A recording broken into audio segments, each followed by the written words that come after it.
Hello, we're going to be changing a ballast, a CFL ballast. You pull down the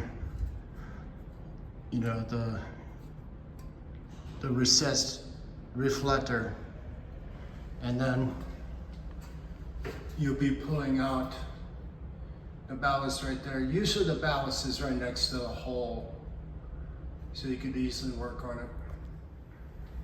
Please make sure the power's turned off before you start playing with this, working on it. Just go and get your hand up in there. There's a clip.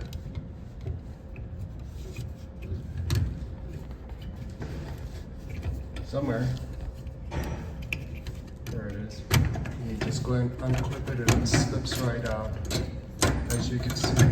And then you're going to do your wire changing. Okay.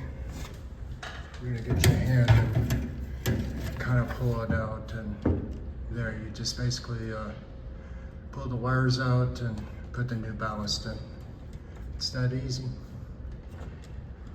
You're going to use this pen device in order to release the wires. By pushing the pen into the slot, it releases the wire. As you can see, again, make sure the power is turned off. You now release the wires from the ballast. I'm going to go ahead and switch out the ballast on the new panel.